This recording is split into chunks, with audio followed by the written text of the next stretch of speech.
消息来关心一个上新的消息，这是咱总统蔡英文度假出发，伊带团要去施瓦蒂尼访问，要庆祝两国建交55周年。总统出发进前嘛表示，4天的行程有设2个目标，一个是要庆祝两国的邦谊，另外一个是要永续合作。总统嘛讲，外交的工课就是一步一脚印，爱照起工累积的。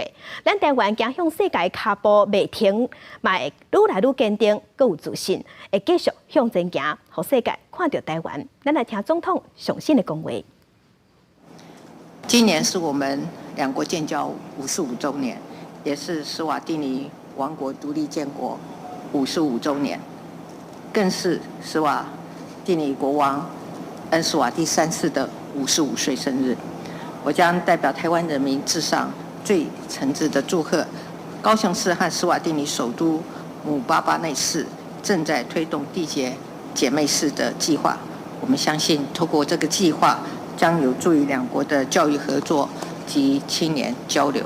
台湾走向世界的脚步不但不会停下来，我们会更坚定且自信地继续往前走，让世界看见台湾稳健良善的力量。